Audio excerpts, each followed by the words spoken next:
muy bien si esto empieza a grabar, porque aquí pone 3 minutos 35 segundos de grabación, pero no sé muy bien si guarda todo o no. Entiendo que no, pero bueno, luego ya lo vemos. Bueno, pues lo que comentaba, hacemos dos partes.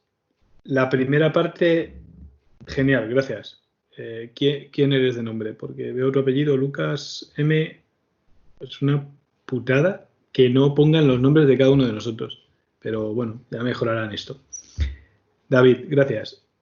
Pues venga, empezamos con la primera parte. La primera parte, preguntas sobre la práctica, dudas que tengáis, dificultades con los monitores, cosas que no se hayan entendido bien de los vídeos de Julio, lo que sea. Todo en esa línea. Así que os doy el micro a vosotros. El primero que se atreva a hablar, que lo abra, lo diga y ya si hay choques, ya lo arreglaremos. Dices, Iván, lo único que hay que hacer en circulando es bajar el número de tics a 0, porque no se me ocurre otra cosa. Pero, Iván, ¿tienes por ahí a mano el enunciado? Si no, lo busco yo. No, lo voy a buscar yo. Pues aquí tenemos el PDF. Entonces, me voy a ir a la especificación de la operación del recurso compartido circulando. Iván, no puedes hablar porque... ¿Por qué? Porque no puedes, porque no tienes micro, porque no quieres. ¿Quién es? Covadonga. La persona que ha preguntado, en circulando tienes que bloquear hasta que tick sea 0. Vale, ya te has dado cuenta entonces. Si miras el recurso compartido, la especificación, esta es la parte más importante, que dice que circulando no tiene que modificar nada del recurso compartido. Y lo único que tiene que hacer es esperar hasta que esta condición se cumpla. Muy bien, Covadonga. Punto extra. Venga, más preguntas. Yo tengo una pregunta, pero es que el problema es que mi pregunta no es de algo que no entienda, sino de que literalmente no entiendo por qué mi código hace lo que hace. Sería la pregunta. O sea, sé que es un poco ambigua, pero lo que quiero decir es que yo he creado una estructura, creo o sea, quiero que haga algo, pero realmente lo que me está haciendo, por alguna razón, es que al entrar todos los coches se meten en la misma posición y a lo loco. Entonces, claro, pero esto no es una duda de que no entienda lo que hace la práctica, sino de que no entiendo el por qué ocurre esto. Y no sé cómo... Vale, pero podemos hablar, o sea, no hace falta que nos enseñes el código, pero tu estructura de datos, la estructura de datos con la que estás representando todo el estado de la carretera, Sí. básicamente, ¿qué es? ¿Será un map? Yo estoy haciendo, para representar si está vacío o está lleno, una matriz de booleans. Y adicionalmente tengo un map en el que tengo la parte de la izquierda, o sea, La que clave. la clave es el ID, y en la parte derecha tengo un pair con la posición y o sea, con un pair que la parte de la izquierda del pair es la posición y la parte de la derecha son los ticks. De forma que se va cambiando los ticks en tick, justamente, por lo que cojo el elemento en tick y hago un put en almacén. Vale. Y adicionalmente, para saber yo internamente si están... O sea, porque... Bueno, más o menos esa sería la explicación. Vale, voy. A ver, ahí tienes varias cosas. Primero, tienes que asegurarte de que mantienes bien la consistencia de las dos variables que has definido. Porque si un coche está en la posición 1-1, que entiendo que es segmento 1, carril 1, por ejemplo, Sí, sí. y le quedan 3 ticks, significa que en la posición probablemente 1-1 de tu matriz, esa entrada tiene que estar a true o en la posición 0-0, depende de cómo lo hagas. La he hecho de cero, sí, claro. Es que hay un problema porque es que yo pretendía, además, como los métodos, los dos primeros métodos, entrar y avanzar, devuelven un resultado, pero el resultado te devuelve el resultado en números de 1 a 5, no de 0 a 4. y mi matriz va de 0 a 4, porque son arrays, o sea, es una matriz Sí. de array de arrays. Entonces, cuando yo lo meto dentro, o sea, la posición que yo tengo que devolver y la posición que yo meto dentro de mi map, tengo que incrementarle 1 a la posición que entiende dentro de la matriz. Porque si yo digo, por ejemplo, que la posición 0, para entrar, por ejemplo, la Sí. posición 0, 0 está true, quiere decir que puede entrar un coche. Sí. Pero yo la posición que tengo que devolver, que devuelve el método, no puede ser 0, 0 porque me salta un error, ya lo he probado. Sí. Tiene que ser la 1, 1 porque entiende de carriles y segmentos, no de... Y Sí. claro, el segmento y el carril 0 no sirve. Entonces, Claro. yo no sé si es que hay algún tipo de problema con lo que tú dices de coherencia en el sentido, pero lo que me parece muy raro es que podría haber... pero es que lo que hace entrar literalmente a mí es que todos los coches, si hay 6 coches, entran en la misma posición y solo me representa el último. Y Ya, todos ya, ya, entran, ya. Sí, ¿sabes? sí. Sí, pero déjame, vamos por partes. O sea, lo primero es, tu estructura de datos es un poquito chunga. La tienes que manejar muy bien, así que tienes que tener cuidado con ella. Solo por asegurarte de que la estructura de datos está bien hecha y que las modificaciones sobre la misma están bien hechas, a lo mejor te merece la pena hacerte un método toString Ujú. para imprimir la situación de la carretera o la situación de los dos datos sobre toda la carretera. A lo mejor eso te va a llevar 20 minutos o 25 minutos, pero Vale. lo bueno que puedes hacer con eso es que justo antes de empezar a ejecutar una operación del recurso compartido, puedes imprimir el estado del recurso y cuando estés terminando de ejecutar la operación del recurso compartido, antes de hacer los signals, puedes imprimir en qué situación está. Y así puedes saber qué es lo que has hecho, por si acaso te estás equivocando en eso. Eso Vale. te puede ayudar un poquito, por lo menos a la hora de trazar. Cuando veas los mensajes que te van saliendo en la consola, pues por lo menos ves que los datos son como consistentes. Eso por un lado. Por otro es, tiene pinta de que si todos los procesos entran directamente, ¿no? Sí, Es lo es que me como que estás. entran todos y a la misma posición. Si entran todos a la misma posición, es sobre todo porque no has programado correctamente la condición de sincronización, la condición de bloqueo, la negada de la condición de sincronización, la negada de la CPRE a la hora de hacer el if. Sí, yo lo que he hecho, o sea, a ver, lo he repasado varias veces eso porque, claro, era lo más lógico pensar eso, pero claro, yo lo que he hecho es, sobre todo para entrar, el avanzar tiene uno muy parecido, pero el de entrar es fácil. Sí, Si estás en el segmento, perdón, sí, si estás en el segmento 0 de mi matriz y voy recorriendo todos los carriles, modificando por una i, por ejemplo, desde 0 hasta el número de carriles, bueno, i menor que el número de carriles, voy comprobando si en mi matriz hay alguno disponible, es decir, es igual a true. Si es igual a sí, true, cambio una variable local que tengo inicializada a falso, es decir, sí, he encontrado un hueco. sí, te sales del bucle. Efectivamente, me salgo del bucle y le pido, o sea, y para comprobar, para hacer una wait, sería si esa variable local que he declarado es falsa, es decir, no he encontrado ningún hueco, entonces await. Y si no, continúa con la operación. Eso es lo que hago, por eso, pero es que me parece tan simple eso que no entiendo por qué. A lo mejor es que no es. Bueno, ¿eso lo has hecho en una operación aparte? No, está dentro del propio mutex. ¿Estás seguro de que estás trabajando con las estructuras de datos adecuadas? Que no estás trabajando con unas variables que están definidas en otro sitio. Yo que sé, que no has metido variables locales o algo así. Y estás trabajando sobre unas variables locales en vez de sobre las globales. Pues ya me haces dudar. Diría que no. Carretera. Vamos, yo tengo mi matriz que se llama carretera, Vale. que es una variable global declarada fuera. Un map que se llama almacén, que está declarado fuera. Y la única variable global que es que es éxito, que es para saber si Esa variable es local, no es sí, global. esa Es es local. local, pero esa es la que con la Sí, que la que te determino. permite salir del bucle. Eso es. Carlos, una cosa. ¿Tienes compañero de grupo?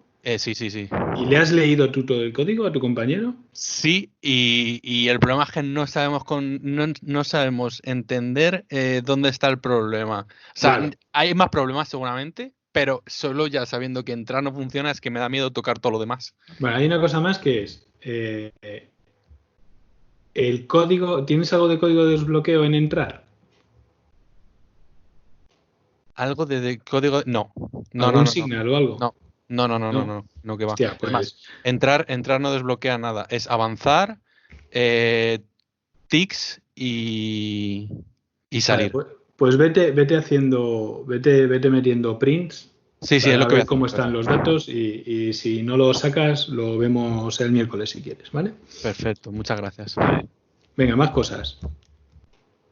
Pues la entrega la pienso abrir, la querría abrir esta tarde. Si no la abro esta tarde, la voy a abrir mañana. Así que mañana podréis empezar a correr, a enviarlos para que se ejecuten nuestros tests. Haremos unas cuantas pruebas.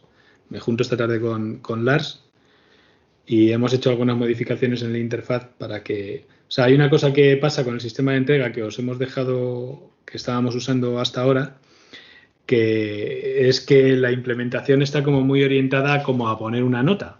Básicamente porque el compañero vuestro que más me ha ayudado a hacer el desarrollo estaba como muy empeñado en que el sistema devolviera notas, pero nosotros no queremos devolver notas, porque las notas las ponemos cuando revisemos todo vuestro código. Entonces quiero quitar todas las referencias a las notas. No quiero que penséis que os vamos a poner una nota porque las pruebas pasen. Entonces estoy haciendo esa modificación y la otra modificación es para poder tener grupos de alumnos que sean de más de... Que no estén... O sea, los grupos hasta ahora en esta aplicación, si es de 2, tienen que ser 2 por narices. Entonces vamos a poner para que sea máximo 2. Y yo creo que esta tarde estará terminado. Y entonces podréis registraros y registrar a vuestro compañero. O sea, que básicamente es que cuando entras y te registras en la práctica, para poderte registrar tienes que poner tu número de matrícula y el número de matrícula de del compañero con el que vas a hacer la práctica. Y con eso se registran los dos. Entonces espero que mañana esté, como mucho mañana que esté funcionando. Covadonga, en el momento en el que entregas, vas a saber si los test pasan o no pasan. Tendrás un poquito de información de los test. Muy probablemente, si el simulador lo estáis viendo funcionar de manera adecuada, es muy probable que los test pasen. De todas maneras, lo más importante es que cuando paséis los test, pues perfecto, podéis descansar un rato, pero recordad que nosotros vamos a modificar los test para la segunda entrega, para la entrega ya definitiva. Entonces esa es la que realmente cuenta. Ahora lo que os permite esta entrega es que vamos a mirar vuestro código para poderos dar un poquito de feedback antes de que hagáis la entrega definitiva. Así que si alguien no hace una entrega antes del 24, quien no la haga no va a tener feedback. Eso es. Desde que creo que es el 24, vale, tienes que entregar antes del 24 y creo que la información es del 27 o algo así. La que os mandamos. Profe, una pregunta. Dime quién eres, anda, así te puedo llamar. Vale, soy Fernando. Vale, Fernando. Bueno. Vale, esto vendría siendo con referencia a la hora de ejecutar la parte de desbloqueos, ¿vale? Vale. Ya como tal, mi sistema funciona y demás, pero me di cuenta que, por ejemplo, yo lo tenía, o bueno, lo tengo actualmente también, de que le doy preferencia a los coches que van a entrar y los que están circulando, digamos, que ya están listos para pasar al siguiente carril, a veces pueden quedarse con un 0 y quedar un tick de más con un 0 habiendo sitios disponibles en el siguiente segmento. Sí. Entonces, en ese caso, habría que darle referencia, o sea, prioridad, digamos, a desbloquear los coches que están dentro ya de la carretera, ¿cierto? Da igual a quien le des preferencia, pero lo que acabas de describir que pasa no cumple la especificación. Ya, por eso. ¿Vale? Entonces, independientemente de la preferencia que le des, si desbloqueas a un coche que está para entrar y le permites entrar, lo que no puede pasar es que un coche que está circulando no circule, de verdad. Y de la misma manera, si hay un coche que puede circular y un coche que quiere entrar y solo dejas avanzar al que está circulando, pues también está igual de mal. Yo creo que esto tiene que ver con, si habéis visto los vídeos de Julio, tiene que ver con que, claro, tenemos algunas limitaciones para que nuestro código sea lo más seguro posible. Entonces, cuando tú haces un desbloqueo, cuando haces un signal, o sea, tú terminas de ejecutar una operación. Y cuando terminas de ejecutar una operación, has dejado el estado del recurso en una situación en la que puedes desbloquear a 5 procesos, por ejemplo. Entonces, solo puedes hacer un signal. Y como solo puedes hacer un signal, solo vas a desbloquear a 1. Pero tienes el compromiso de desbloquear a 5. Y lo que tienes que hacer es que al que has desbloqueado es como que le pasas la responsabilidad de que desbloquee también a los demás. Y eso es lo que Julio llama un desbloqueo solidario o un desbloqueo en cascada. Vale. Entonces, si tú, por ejemplo, un coche avanza del segmento 1 al segmento 2 y además hay un coche en el segmento 3 que ya puede avanzar al 4 porque hay un tick, entonces, si desbloqueas a los que quieren entrar, el proceso que quiere entrar y entra tiene que preocuparse del proceso que estaba en el segmento 3 para hacerlo avanzar al 4, porque su número de ticks es 0. O sea que las situaciones de signal no se producen solo en el sitio más evidente posible, que es que como tú estás en un tick y el tick ha puesto a 0 no sé cuántos coches, entonces solo ese es el que tiene que desbloquear, pero como solo puede desbloquear a 1, pues el primero que desbloquee tendrá que preocuparse del segundo, el segundo del tercero, el tercero del cuarto y tal. Y eso dificulta un poco el desbloqueo, pero es que es absolutamente necesario. Lo dejo dicho aquí, pero uno de los problemas que hay mucha gente que nos dice, ¿y por qué el primero no hace un signal a todos? Pues porque si el primero hace un signal a todos, se desbloquean todos. Uno de ellos entra en exclusión mutua, porque la exclusión mutua siempre está garantizada, y cuando realiza la operación y sale, el segundo al que se le hizo el signal también va a ejecutar. Pero a lo mejor el segundo al que se le hizo el signal ya no está en una situación como para ejecutar, porque el primero al que se ha desbloqueado ha modificado el estado del recurso y ya hace que no se cumpla la CPRE de ese segundo. Pero claro, el que hizo los signals al principio no lo sabía. Entonces es mejor que uno haga un signal, luego otro, luego otro, luego otro, etc. ¿Vale? No sé si me he explicado. Si no me he explicado, preguntadme. Pero este concepto es bastante importante, tanto en la práctica como en exámenes, como en la vida real. ¿Vale? O sea, no puedes desbloquear a un montón de procesos porque a lo mejor el primero al que desbloqueas hace algo que ya no permite evolucionar a los segundos porque ha cambiado el estado del recurso. David, ¿lo has visto? Ahora abro otra vez. Venga, a ver, ¿quién era el que iba a preguntar? Sí, soy yo. Soy Xiao. Yo tomo dos métodos, entrar y avanzar, cuando se queda bloqueado y cuando se desbloquea. Digamos, ¿cuál es el criterio para coger el siguiente carril? Porque yo tengo un método privado que me devuelve los carriles que están libres. Entonces yo siempre cojo el primero. Me ha funcionado, pero da igual. Ninguno. La especificación no dice nada, así que tú puedes elegir el que quieras. No hay prioridad. O sea, puedes cambiar el coche cuando te mueves al siguiente segmento, puedes llevarlo al carril que tú quieras. Vale, gracias. Entonces, Covadonga, dices, ahora leo el siguiente. O sea, que los test probablemente pasen y luego vosotros nos decís que las cosas habría que mejorar, etcétera. Sí, o sea, quedaros con esto, yo ya lo dije el otro día en el grupo de Telegram, y es, el hecho de que los test pasen no significa que vuestros programas estén bien, pero no solamente en la asignatura, en la vida real. O sea, la mejor noticia que te puede dar un test es que falle. Y la peor noticia que te puede dar un test es que las cosas vayan bien. Es una malísima noticia. Porque entonces no sabes que tienes un bug. Entonces nosotros vamos a ejecutar todos los tests sobre nuestro código, vamos a daros feedback con esos tests directamente. Los que pasen los tests os vamos a dar feedback porque habremos mirado vuestro código y después vamos a endurecer los tests para la segunda fase. ¿Vale? Por si acaso alguien comete algún error así como extra que no hemos sido capaces de capturar con los primeros tests. Pues en principio en la segunda entrega vais a poder hacer varias entregas. Los tests os van a informar de cuál es la secuencia de operaciones que se ha realizado para llegar a la situación incorrecta y vosotros prácticamente las podéis ejecutar a mano. ¿Vale? O sea, vosotros, después de que nosotros os demos los resultados de los tests, podréis haceros un pequeño programa que cogiera un recurso compartido como el vuestro y fuera haciendo las ejecuciones tal y como os hemos dicho en el orden que se han dicho. Y podríais intentar averiguar qué es lo que habéis hecho mal. ¿Vale? O sea, lo más importante de los test que os vamos a pasar, la vuelta de los test, es que os vamos a dar una traza. Es decir, cuál ha sido la línea de ejecución de llamadas que se han producido hasta llegar a ese error, para que vosotros podáis reproducirlo.